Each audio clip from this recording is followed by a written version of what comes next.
من الشيطان الرجيم. بسم الله الرحمن الرحيم.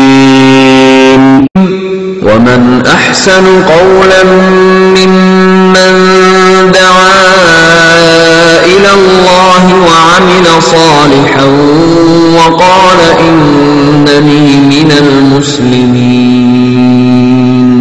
ولا تستوي الحسنة ولا السيئة ادفع بالتي هي أحسن فإذا الذي بينك وبينه عداوة كأنه ولي حميم.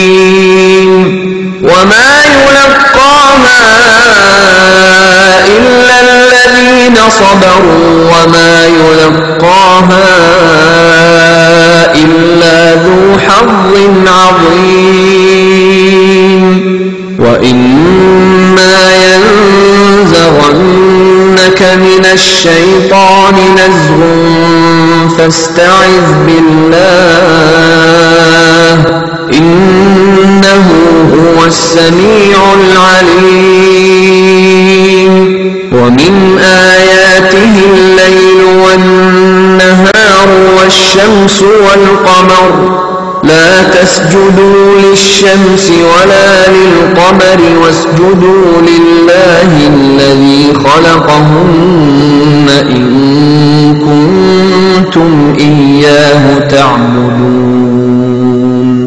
فإن استكبروا فالذين عند ربك يسبحون له بالليل والنهار وهم لا يسأمون.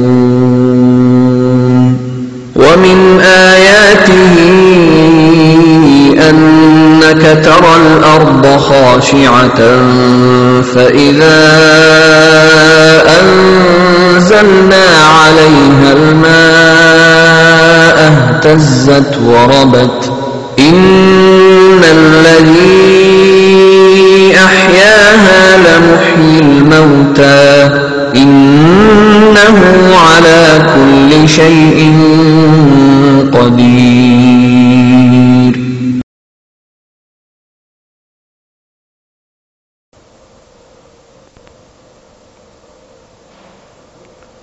ഒരാൾ മരണപ്പെട്ടു എന്ന് ഉറപ്പായി കഴിഞ്ഞാൽ ആദ്യമായി ചെയ്യേണ്ടത് അയാളുടെ കണ്ണുകൾ അടക്കുക എന്നുള്ളതാണ്. കണ്ണ് ആത്മാവിനെ പിന്തുടരുമെന്ന് നബി സല്ലല്ലാഹു അലൈഹി വസല്ലമയുടെ വചനങ്ങളിൽ കാണാൻ സാധിക്കും. അതുകൊണ്ട് കണ്ണ് പൂട്ടുക. പിന്നീട് വായ തുറന്നു പിടിച്ച നിലയിലാണ് മരണപ്പെട്ടിട്ടുള്ളതെങ്കിൽ വായ കൂട്ടുക. മയ്യത്ത് കാണുമ്പോൾ വികൃതമായി തീരുന്നതാണ്. അതുകൊണ്ട് തന്നെ വായ കൂട്ടുക. തലഭാഗം അല്പം ഉയർത്തിക്കൊണ്ട് വായ പൂട്ടാൻ വേണ്ടി പരിശ്രമിക്കുക. എന്നിട്ടും കൂടുന്നില്ല എങ്കിൽ ഒരു വൃത്തിയുള്ള തുണിക്കഷ്ണം കൊണ്ട് താടിയും തലഭാഗവും ചേർത്ത് കെട്ടി ചുണ്ടുകൾ അടുപ്പിക്കേണ്ടതാണ്. ഇത്തരം കാര്യങ്ങൾ പ്രത്യേകമായ സുന്നത്ത് എന്നുള്ള അർത്ഥത്തിലല്ല എന്ന് നാം പ്രത്യേകം മനസ്സിലാക്കുക. കാരണം ആവശ്യമാണ് വിഷയങ്ങൾ പരിചയത്തിൻ്റെ അടിസ്ഥാനത്തിൽ പൂർവികരായ ആളുകൾ നിർദ്ദേശിച്ചു തന്നിട്ടുള്ള വിഷയങ്ങളാണ്. അതേപോലെ തന്നെ മരിച്ചു കഴിഞ്ഞ ഉടനെ കൈകാലുകൾ നിവർത്തി സന്ധികൾ മടക്കി നിവർത്തുന്നത് നന്നായിരിക്കും. മയ്യത്ത് കുളിപ്പിക്കുന്ന അവസരത്തിൽ കൃത്യമായിക്കൊണ്ട് വെള്ളം ചേരുന്നതിനും അതുപോലെ കഫൻ ചെയ്യുന്ന അവസരത്തിൽ കൈകളും കാലുകളും അടുത്തു നിൽക്കുന്നതിനുമെല്ലാം തന്നെ അത് ആവശ്യമാണ്. ഇരു കൈകളും കാലുകളും ആവശ്യമെങ്കിൽ തലഭാഗവും ഉയർത്തിക്കൊണ്ട് ഇപ്രകാരം നിർവഹിക്കാവുന്നതാണ്.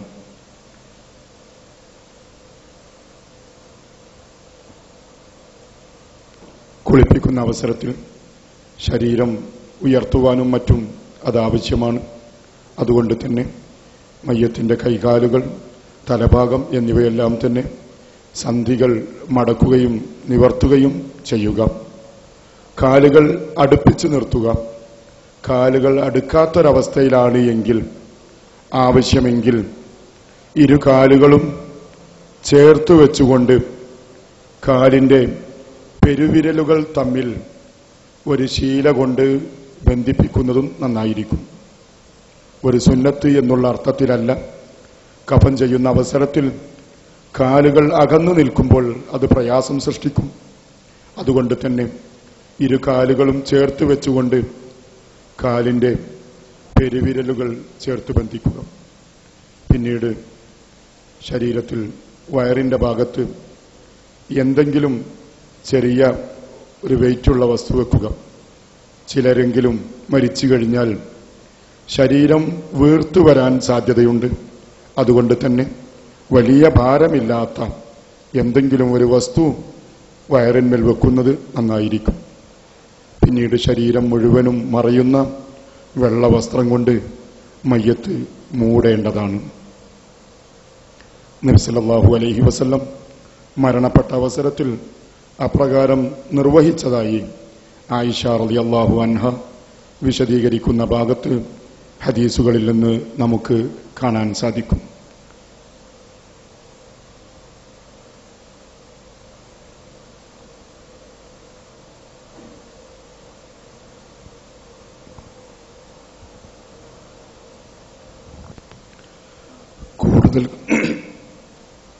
കൂടുതൽ കാലം രോഗിയായി കിടന്ന ഒരു വ്യക്തിയുടെ മയ്യത്താണ് എങ്കിൽ ചിലപ്പോൾ മരിച്ച ഉടനെ കൈകാലുകൾ സന്ധികൾ നിവർത്തി അതല്ലെങ്കിൽ മടക്കി വെക്കുന്നതിന് ചുടുവെള്ളം ശീല നനച്ചുകൊണ്ട് സന്ധികൾ ചൂട് വെള്ളത്തിൽ തേക്കുന്നത് നന്നായിരിക്കും.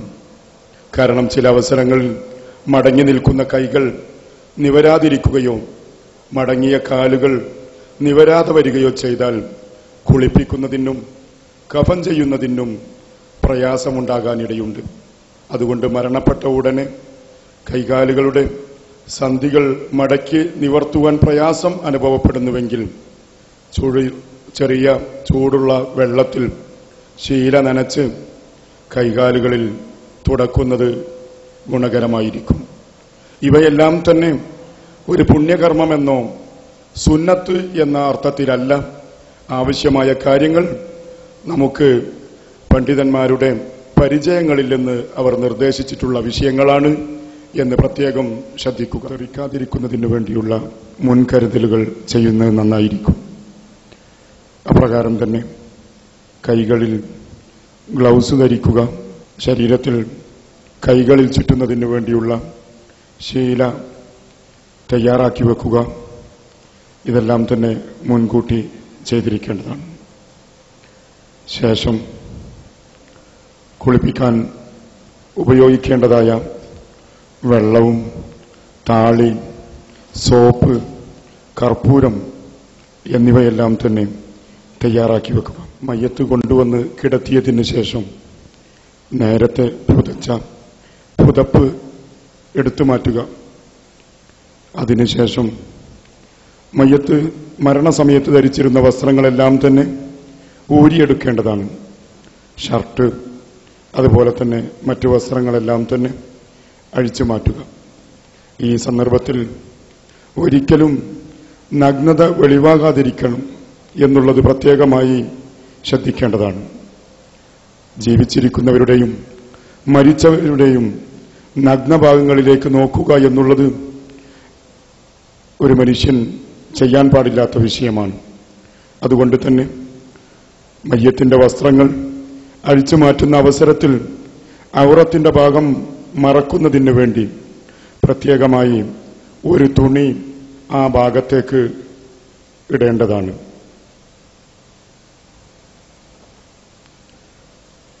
രോഗം കൂടുതൽ മൂർച്ഛിച്ച് പ്രയാസത്തിലായ ഒരു മയ്യത്താണ് എങ്കിൽ, അതല്ലെങ്കിൽ ആക്സിഡന്റിൽ അപകടത്തിൽപ്പെട്ട ഒരു മയ്യത്താണെങ്കിൽ ചിലപ്പോൾ നേർക്കുനേരെ ഡ്രസ്സുകൾ അഴിച്ചു മാറ്റാൻ സാധിക്കാതെ വന്നാൽ കത്രികയോ മറ്റോ ഉപയോഗിച്ചുകൊണ്ട് കൃത്യമായി അത് മുറിച്ചെടുക്കേണ്ടതായി വരും. ആ സമയങ്ങളിലും നഗ്നഭാഗം ശ്രദ്ധിക്കണം. അതായത് ഒരിക്കലും ആ ഭാഗം വെളിവാവാൻ പാടില്ല എന്ന കാര്യങ്ങൾ കുളിപ്പിക്കുന്ന ആളുകൾ ശ്രദ്ധിക്കേണ്ടതാണ്. മയ്യത്ത് ഡ്രസ്സുകളും മറ്റും ഊരിയെടുത്തതിന് ശേഷം കുളിപ്പിക്കാൻ ആവശ്യമായ വസ്തുക്കളെല്ലാം തന്നെ റെഡിയാണ് എന്ന് ഉറപ്പുവരുത്തുക. താളി, അതുപോലെ തന്നെ ആവശ്യമാണെങ്കിൽ സോപ്പ്, അവസാനം വെള്ളത്തിൽ കലക്കാൻ ആവശ്യമായ കർപ്പൂരം, ഇതെല്ലാം തന്നെ കുളിപ്പിക്കുന്നതിന്റെ സമീപത്തായിക്കൊണ്ട് ഉണ്ടായിരിക്കേണ്ടതാണ്.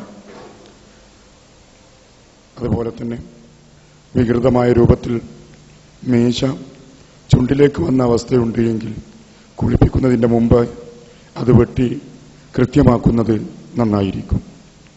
ശേഷം മയ്യത്തിന് തലഭാഗം സാവകാശം ഉയർത്തി വയറ് അല്പം ശക്തമായ രൂപത്തിൽ താഴേക്ക് ഒഴിയേണ്ടതാണ്. ഇങ്ങനെ നിർവഹിക്കുന്നതോടുകൂടി വയറ്റിൽ ഇളകി നിൽക്കുന്ന മാലിന്യങ്ങൾ പുറത്തു പോകാൻ അത് ഉപകരിക്കും. ഇത് 2-3 പ്രാവശ്യം നിർവഹിക്കുന്നത് ഗുണകരമായിരിക്കും. ഈ അവസരത്തിൽ മറ്റൊരാൾ ശക്തമായ രൂപത്തിൽ വെള്ളം ഒഴിക്കേണ്ടതാണ്. നഗ്നത വെളിവാകാത്ത രൂപത്തിൽ വെള്ളം ഒഴിച്ച് വൃത്തിയാക്കേണ്ടതാണ്. തുടർന്ന് കുളിപ്പിക്കുന്ന വ്യക്തി തന്റെ കയ്യിൽ ശീലയോ മറ്റോ ചുറ്റിയതിന് ശേഷം മയ്യത്തിന് ശൗച്യം ചെയ്യേണ്ടതാണ്. ഇളകി നിൽക്കുന്ന മാലിന്യങ്ങൾ പുറത്തു പോകുന്ന അത് കൃത്യമായി ശൗച്യം ചെയ്യേണ്ടതാണ്. ആ അവസരത്തിൽ വെള്ളം ഒഴിക്കുകയും ചെയ്യുക.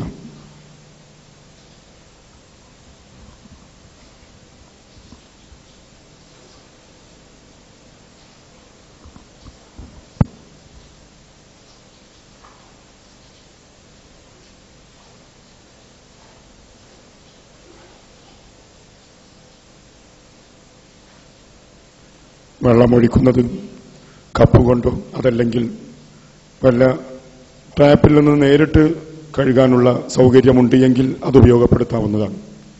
തുടർന്ന് വുളുവിന്റെ അവയവങ്ങൾ ആദ്യം കഴുകുക. നബി സല്ലല്ലാഹു അലൈഹി വസല്ലമയുടെ മകൾ സൈനബ റളിയല്ലാഹു അൻഹയുടെ മയ്യത്ത് കുളിപ്പിക്കുന്ന സന്ദർഭത്തിൽ ഉമ്മു ആതിയ റളിയല്ലാഹു അൻഹയോട് പ്രത്യേകമായി നിർദ്ദേശിച്ചതായി ഹദീസിൽ കാണാൻ സാധിക്കും. വുളുവിന്റെ അവയവങ്ങളിൽ വായും മൂക്കും ശീല നനച്ച് വൃത്തിയാക്കുക മാത്രമേ ചെയ്യേണ്ടതുള്ളൂ. വായിലേക്കും മൂക്കിലേക്കും ഒരിക്കലും വെള്ളം ഒഴിക്കേണ്ടതില്ല. അങ്ങനെ വൃത്തിയായി കഴിഞ്ഞാൽ വായും മൂക്കും ഒരു കൈകൊണ്ട് അടച്ചു വെക്കുന്ന രൂപത്തിൽ മുഖത്ത് വെള്ളം ഒഴിച്ചുകൊണ്ട് മുഖം കഴുകേണ്ടതാണ്. വായിലേക്ക് വെള്ളം ആകാത്ത രൂപത്തിൽ മൂക്കും വായും ഒരു കൈകൊണ്ട് വെള്ളം പൊത്തിവെച്ചതിന് ശേഷം വെള്ളം ഒഴിച്ച് മുഖം 3 പ്രാവശ്യം കഴുകുക. ഇടതിങ്ങി നിൽക്കുന്ന താടി കൃത്യമായി നനയുണ്ടെന്ന് എന്ന് ഏതവസരത്തിലും നാം ഉറപ്പുവരുത്തേണ്ടതാണ്.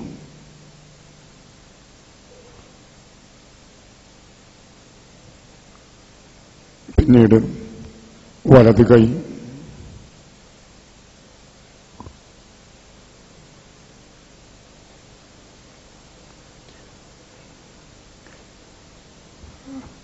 ആദ്യം വലത്തെ കൈയും ശേഷം ഇടത്തെ കൈയും മുട്ടുവരെ ഒതുവെടുക്കുന്ന അവസരത്തിൽ കഴുകുന്നത് പോലെ കഴുകുക. പിന്നീട് തലയും ചെവിയും തടവുക.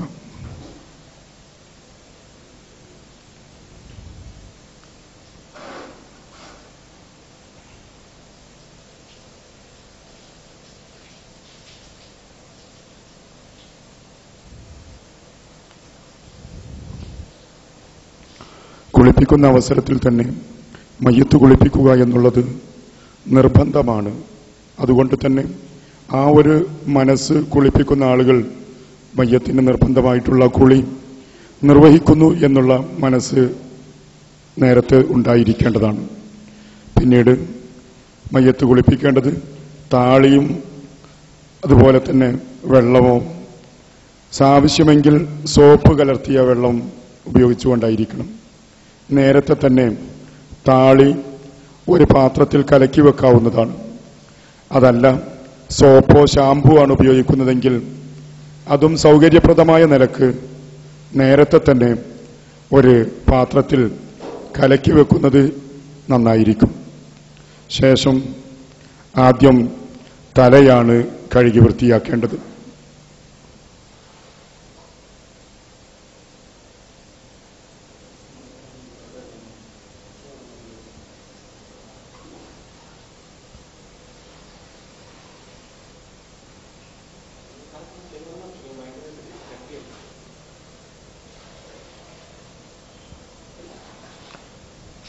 തല കഴുകുന്ന അവസരത്തിലും സോപ്പോ താളിയോ ഉപയോഗിക്കുമ്പോൾ കണ്ണിലും മൂക്കിലും വായയിലേക്കുമെല്ലാം തന്നെ പ്രവേശിക്കാതിരിക്കാൻ കുളിപ്പിക്കുന്ന ആളുകൾ പ്രത്യേകമായി ശ്രദ്ധിക്കണം. തലഭാഗം അല്പം ഉയർത്തി തലയുടെ അടിഭാഗവും ശരിക്ക് നനഞ്ഞിട്ടുണ്ട്, വെള്ളം ചേർന്നിട്ടുണ്ട് എന്ന് ഉറപ്പുവരുത്തേണ്ടതാണ്.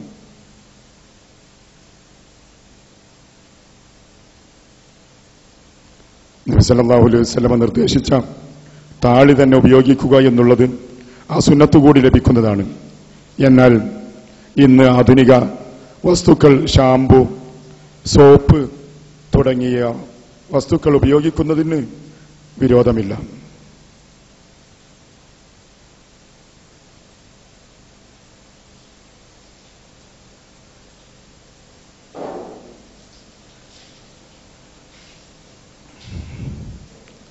തല കഴുകിക്കഴിഞ്ഞാൽ പിന്നീട് മയ്യത്തിന്റെ വലതുഭാഗമാണ് കഴുകേണ്ടത്.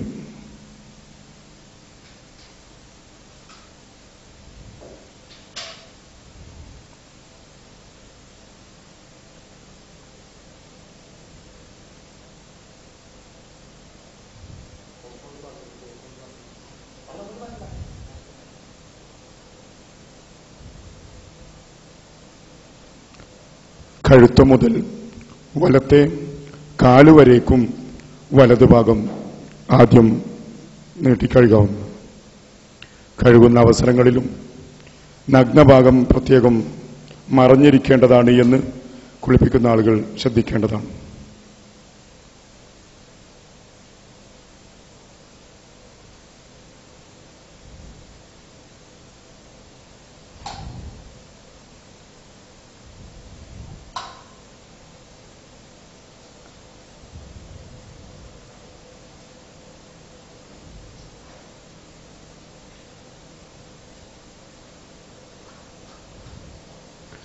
വലതുഭാഗം കഴുകുമ്പോൾ മയ്യത്തിന് ഇടതുഭാഗത്തേക്ക് ചരിച്ചു കിടത്തുകയോ അതല്ലെങ്കിൽ കൈയും കാലും പിടിച്ചുകൊണ്ട് ഉയർത്തുകയോ ചെയ്യുന്നത് നന്നായിരിക്കും. വലതുഭാഗം കഴുകിക്കഴിഞ്ഞാൽ അതേപോലെ തന്നെ ഇടതുഭാഗം കഴുകേണ്ടതാണ്.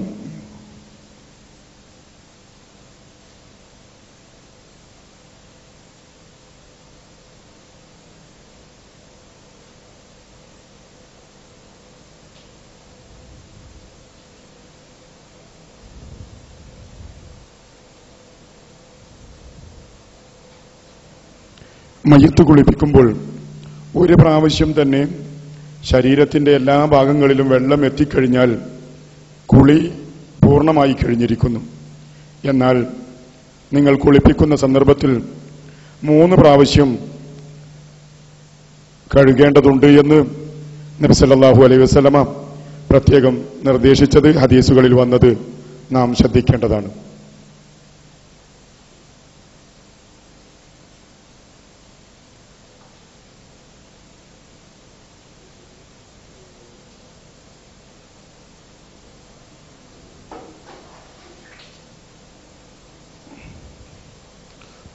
ഒരു പ്രാവശ്യം വെള്ളം ഒഴിക്കുന്നതോടുകൂടി ഒരു പ്രാവശ്യത്തെ കുളി പൂർണ്ണമായി കഴിഞ്ഞു.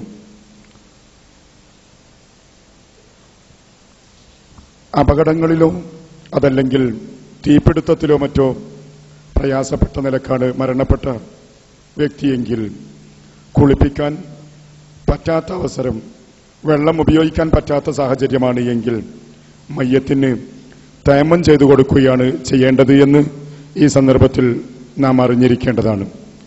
അതുപോലെ തന്നെ ശരീരം വേർപെട്ട നിലക്ക് പല ഭാഗങ്ങളായി ചിഹ്നിച്ചിതറിയ വ്യക്തിയാണ് എങ്കിൽ കിട്ടാവുന്ന ശരീരഭാഗങ്ങളെല്ലാം ഒരുക്കി വെച്ചുകൊണ്ട് കഴുകാൻ പറ്റുമെങ്കിൽ കഴുകുക, ഇല്ലെങ്കിൽ തയമ്മം ചെയ്യുകയാണ് ഈ സന്ദർഭത്തിലും നിർവഹിക്കേണ്ടത്.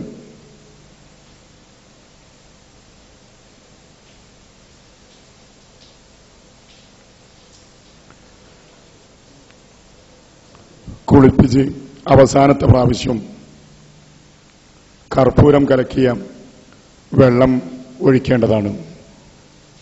ഒരു പാത്രത്തിലെ വെള്ളത്തിൽ കർപ്പൂരം കലർത്തുക.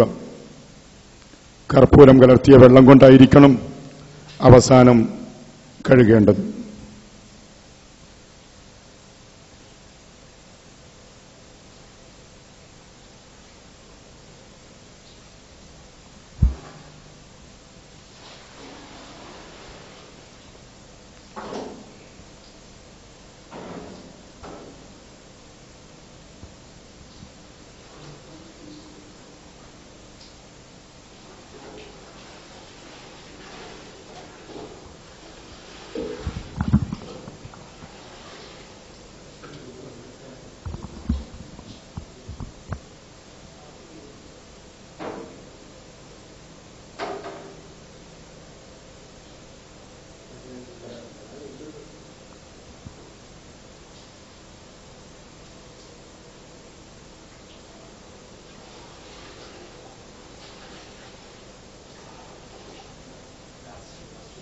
അവസാനം കർപ്പൂരം കലർത്തിയ വെള്ളം ഒഴുക്കുക. ആദ്യം തലഭാഗത്തും ശേഷം വലതുഭാഗങ്ങളിലും അതിനുശേഷം ഇടതുഭാഗത്തും കർപ്പൂരം ഒഴുക്കിയ വെള്ളം ഉപയോഗിക്കുന്നതോടുകൂടി കുളി പൂർണ്ണമായി കഴിയുകയാണ്.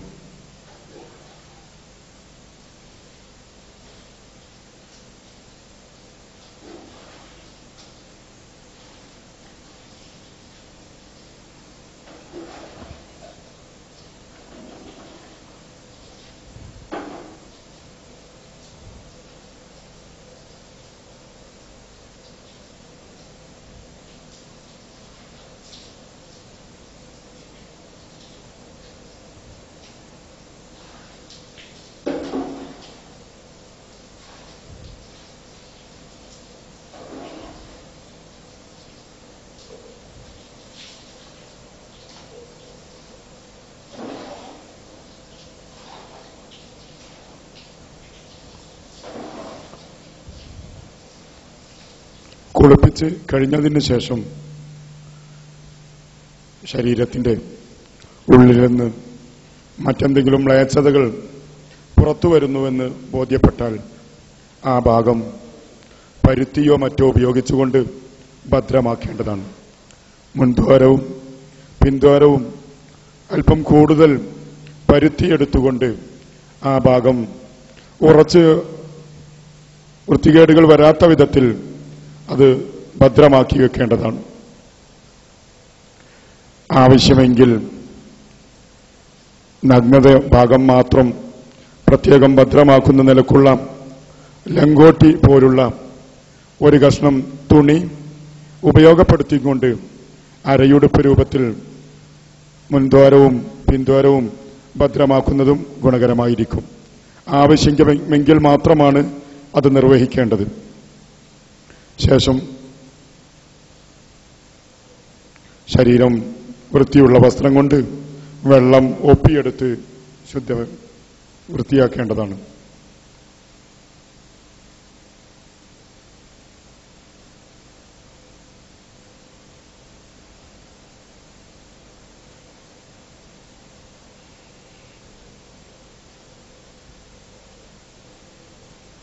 ശരീരത്തിന്റെ അടിഭാഗത്ത് കൃത്യമായി വെള്ളം ഒപ്പിയെടുക്കേണ്ടതാണ്. വലതുഭാഗത്തും ഇടതുഭാഗത്തെയും മയ്യത്ത് ചരിച്ചുകൊണ്ട് ആവശ്യമായത് കുളിപ്പിക്കുന്നവർ ശ്രദ്ധിക്കേണ്ടതാണ്.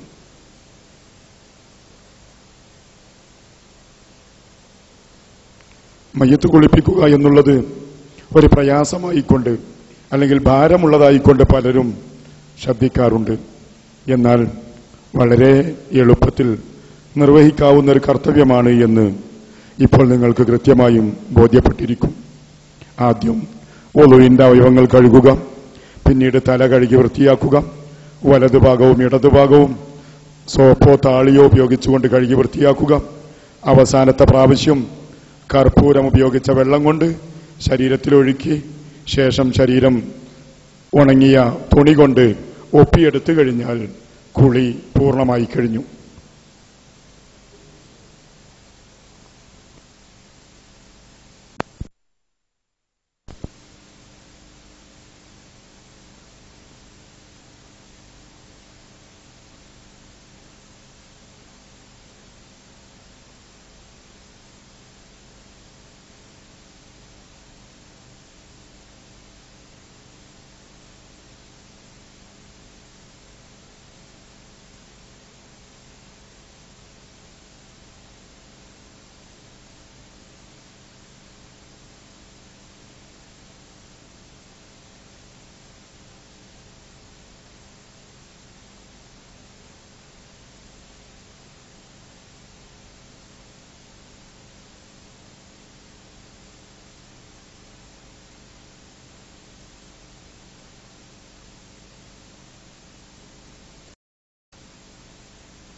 കുളി നിർവഹിച്ചു കഴിയുന്നതോടൊപ്പം തന്നെ കഫൻ ചെയ്യുവാനുള്ള വസ്ത്രങ്ങളും അത് കെട്ടാനുള്ള ശീലയുമെല്ലാം തന്നെ ശരിയാക്കേണ്ടതാണ്. ആദ്യം നിരപ്പായ സ്ഥലത്ത് കഫം ചെയ്യുന്ന അവസരത്തിൽ കെട്ടുവാനുള്ള തുണികൾ, അതായത് ശീല കയറ് രൂപത്തിലാക്കിയും കൊണ്ട് നിവർത്തി വെക്കുക. അത് 3 or 5 സൗകര്യത്തിനനുസരിച്ചാക്കാവുന്നതാണ്. ഒറ്റയായിരിക്കണമെന്ന് മാത്രം. പുരുഷന്മാരുടെ കഫം പുടവ 3 കഷ്ണം തുണിയാണ്. നബി സല്ലല്ലാഹു അലൈഹി വസല്ലമയെ കഫൻ ചെയ്തത് 3 കഷ്ണം തുണിയിൽ മാത്രമാണ്. അതിൽ ഷർട്ടോ തലപ്പാവോ മറ്റൊന്നും തന്നെ ഉണ്ടായിരുന്നില്ല എന്ന് സഹാബകളിൽ നിന്ന് പ്രത്യേകം റിപ്പോർട്ട് ചെയ്യപ്പെട്ടിട്ടുണ്ട്. അതുകൊണ്ട് തന്നെ അത് നാം ശ്രദ്ധിക്കേണ്ടതാണ്. സ്ത്രീയുടെ മയ്യത്താണ് എങ്കിൽ അരയുടുപ്പ്, നമസ്കാരക്കുപ്പായം, മുഖമക്കന, 2 കഷ്ണം തുണി എന്നിവയാണ് സ്ത്രീകൾക്ക് കഫം പുടവയായിക്കൊണ്ട് തയ്യാറാക്കേണ്ടത്. കഫം പുടവ നിവർത്തി വെച്ച കയറിന് ശീലയുടെ മുകളിലായിക്കൊണ്ട് ഒന്നിന് മീതെ ഒന്ന് എന്നുള്ള നിലക്ക് നിവർത്തി വെക്കുക. കഫം പുടവ നേരത്തെ സുഗന്ധം പൂശുന്നതും അതുപോലെ തന്നെ സുഗന്ധം പുകക്കുന്നതുമെല്ലാം തന്നെ ഗുണകരമാണ്. അതെല്ലാം തന്നെ ഹദീസുകളിൽ വന്നിട്ടുണ്ട്. എന്നാൽ ചില പ്രദേശങ്ങളിൽ കഫം പുടവയിൽ മൈലാഞ്ചിയുടെ ഇല വിതറുന്ന സമ്പ്രദായമുണ്ട്. അതിന് മതത്തിന്റെ യാതൊരു പിന്തുണയുമില്ല. മറ്റൊരു തരക്കും അത് ആ സന്ദർഭത്തിൽ ആവശ്യമുള്ള വിഷയവുമല്ല. അതുകൊണ്ട് തന്നെ കഫം പുടവയിൽ മൈലാഞ്ചിയില ഉപയോഗിക്കുന്നത് ഒഴിവാക്കേണ്ടതാണ്. കഫം പുടവയിൽ പനിനീർ പോലുള്ള സുഗന്ധങ്ങൾ പൂശുകയോ കുടയുകയോ ചെയ്യുക.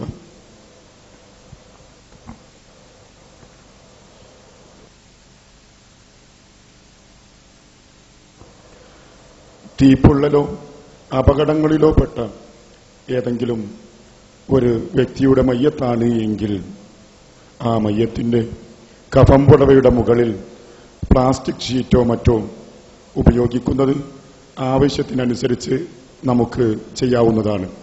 അതായത് തീപ്പൊള്ളലേറ്റ് ശരീരം വ്രണപ്പെടുകയോ അതല്ലെങ്കിൽ മറ്റേതെങ്കിലും തരത്തിലുള്ള അപകടത്തിൽപ്പെട്ട ഒരു വ്യക്തിയുടെ മയ്യത്താണ് എങ്കിൽ കഫം പുടവയുടെ മുകളിൽ പ്ലാസ്റ്റിക് ഷീറ്റുകൾ വിരിച്ച് അതിന് മീതെ മയ്യത്ത് കിടത്തി കഫൻ ചെയ്യേണ്ടതാണ്. ഇത് ആവശ്യമെങ്കിൽ മാത്രമാണ് അത്തരത്തിലുള്ളത് ഉപയോഗിക്കേണ്ടത്.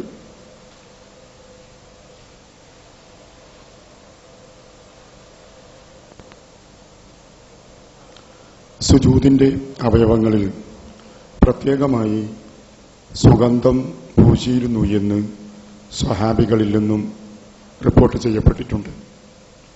സുജൂദിന്റെ നെറ്റിയിലും വിരലുകളിലും അതുപോലെ തന്നെ മറ്റ് കാൽവിരലുകളുടെ പള്ളകളിലുമെല്ലാം തന്നെ കാൽമുട്ടുകളിലും സുഗന്ധം ഉപയോഗിച്ചിരുന്നതായി സ്വഹാബികളിൽ നിന്ന് പ്രത്യേകമായി ഉദ്ധരിക്കുന്നുണ്ട്. എന്നാൽ കഫൻ ചെയ്യുന്ന അവസരത്തിൽ മയ്യത്തിന്റെ തുറക്കപ്പെട്ട ദ്വാരങ്ങളിലെല്ലാം തന്നെ പഞ്ഞി വെച്ചുകൊള്ളണം എന്നുള്ള പ്രത്യേക നിർദ്ദേശങ്ങളൊന്നുമില്ല.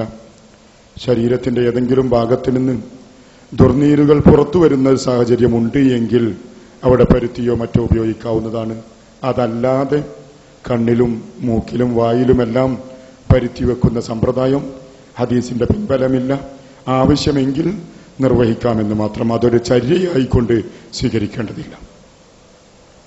പിന്നീട് കഫൻ ചെയ്യുമ്പോൾ മുകളിലുള്ള തുണി ആദ്യം വലതു ഭാഗത്ത് നിന്ന് ഇടത്തോട്ട് ചുറ്റിപ്പൊതിയുക. തലഭാഗം ആദ്യം ശരിപ്പെടുത്തുക. അത് ചുറ്റുന്ന അവസരത്തിൽ നേരത്തെ ഔറത്ത് മറച്ചിരുന്ന വസ്ത്രം പുറത്തെടുക്കേണ്ടതാണ്.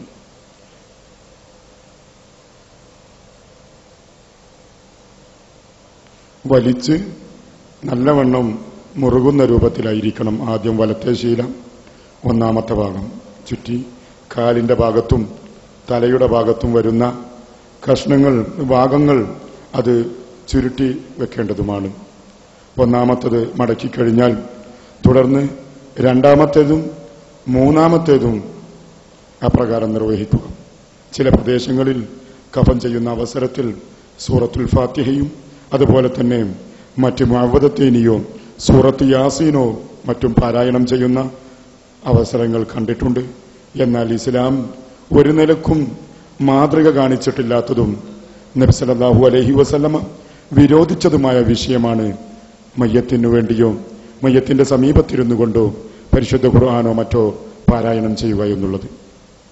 3 കഷ്ണം തുണിയും ചുറ്റിയതിന് ശേഷം ആദ്യം തലയുടെ ഭാഗത്ത് ശക്തമായി പിരിച്ച് മുറുക്കിയതിന് ശേഷം ബാക്കിയുള്ള ആ തുണി മുഖത്തേക്ക് തന്നെ മടക്കിയിടുക.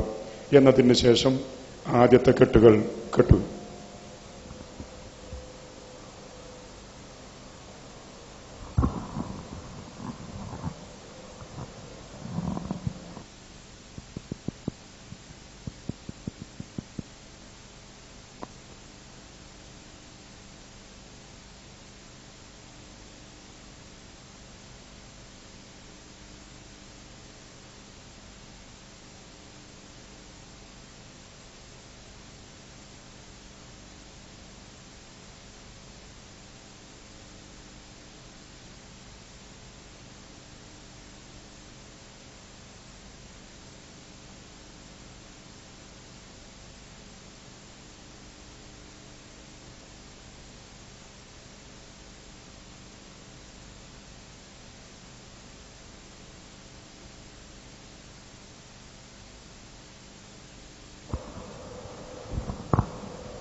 കെട്ടുന്ന അവസരത്തിൽ എളുപ്പത്തിൽ അഴിക്കാൻ പറ്റുന്ന രൂപത്തിലായിരിക്കണമെന്ന് പ്രത്യേകം ശ്രദ്ധിക്കേണ്ടതാണ്.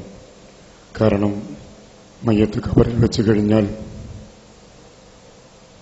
കെട്ടുകൾ അഴിച്ചിടേണ്ടതാണ്. അതിനഴിക്കാൻ പറ്റുന്ന രൂപത്തിലായിരിക്കണം നാം കെട്ടേണ്ടത്.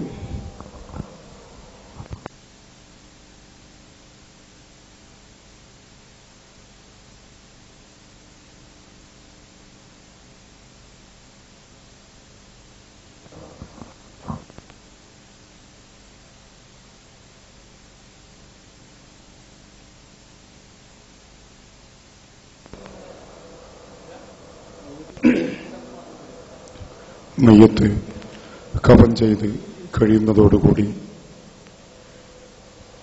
പിന്നീട് നിർവഹിക്കുവാനുള്ളത് എത്രയും പെട്ടെന്ന് ശ്മശാനത്തിലേക്ക് കൊണ്ടുപോകുകയും അതുപോലെ തന്നെ മയ്യത്ത് നമസ്കാരം നിർവഹിക്കുവാനുള്ള ഏർപ്പാടുകൾ നിർവഹിക്കുകയും ചെയ്യുക എന്നുള്ളതാണ്. മയ്യത്ത് കഫൻ ചെയ്യുന്ന അവസരത്തിലോ അതുപോലെ തന്നെ മയ്യത്ത് എടുക്കുന്ന അവസരത്തിലോ പ്രത്യേക പ്രാർത്ഥനകളോ ദിക്റുകളോ ഒന്നും തന്നെ നബി സല്ലല്ലാഹു അലൈഹി വസല്ലമയുടെ നിർദ്ദേശങ്ങളിലില്ല എന്ന് പ്രത്യേകമായി മനസ്സിലാക്കുക. മയ്യത്ത് നമസ്കാരം എന്നുള്ളത് വളരെ പ്രധാനപ്പെട്ടൊരു പുണ്യകർമ്മമാണ്. അത് മയ്യത്തിനോട് ഏറ്റവും അടുത്ത ആളുകൾക്ക് മാത്രമല്ല എല്ലാവരും നിർവഹിക്കേണ്ടതാണ്. പുരുഷന്മാരും സ്ത്രീകളും കുട്ടികളുമെല്ലാം തന്നെ നബി സല്ലല്ലാഹു അലൈഹി വസല്ലമയുടെ മയ്യത്ത് നമസ്കാരം നിർവഹിച്ചതായി ഹദീസുകളിൽ സ്ഥിരപ്പെട്ടിട്ടുള്ളതാണ്. സഹോദരിമാർക്ക് പള്ളികളിലേക്കോ ശ്മശാനത്തിലേക്കോ പുറപ്പെടുക എന്നുള്ളത് സുന്നത്തായ വിഷയമല്ല. അതുകൊണ്ട് തന്നെ വീടുകളിൽ വെച്ച് തങ്ങളുടെ പ്രിയപ്പെട്ടവർക്ക് വേണ്ടി അവസാനമായി നിർവഹിക്കുവാനുള്ള മയ്യത്ത് നമസ്കാരം എന്നുള്ളത് നിർവഹിക്കുവാൻ പ്രത്യേകമായി ശ്രദ്ധിക്കേണ്ടതാണ്. മയ്യത്ത് നമസ്കാരം നിർവഹിക്കുന്നത് പുരുഷന്റെ മയ്യത്താണ് എങ്കിൽ തലയുടെ ഭാഗത്താണ് ഇമാമ് നിൽക്കേണ്ടത്. സ്ത്രീയുടെ മയ്യത്താണ് എങ്കിൽ മധ്യഭാഗത്തുമാണ് നിൽക്കേണ്ടത് എന്ന് പ്രത്യേകമായി അറിഞ്ഞിരിക്കേണ്ടതാണ്. മയ്യത്ത് നമസ്കാരവും അതുമായി ബന്ധപ്പെട്ട മറ്റു വിഷയങ്ങളും ഇൻഷാ അല്ലാഹ് പിന്നീട് വിശദീകരിക്കുന്നതാണ്. നമ്മുടെ ബാധ്യതകൾ കൃത്യമായി അറിയുവാനും അത് ജീവിതത്തിൽ പാലിക്കുവാനും അള്ളാഹു നമുക്കെല്ലാം അനുഗ്രഹം നൽകുമാറാകട്ടെ. നമ്മിൽ നിന്ന് മരണപ്പെട്ടു പോയ ആളുകളുടെ ബർസഖ് ജീവിതം അള്ളാഹു ധന്യമാക്കുകയും അവരെയും നമ്മെയും സ്വർഗ്ഗലോകത്ത് അള്ളാഹു ഒരുമിച്ച് കൂട്ടുകയും ചെയ്യുമാറാകട്ടെ. വആഖിറു ദഅ്വാനാ അൽഹംദുലില്ലാഹി റബ്ബിൽ ആലമീൻ. വസ്സലാമു അലൈക്കും വറഹ്മത്തുള്ളാഹി.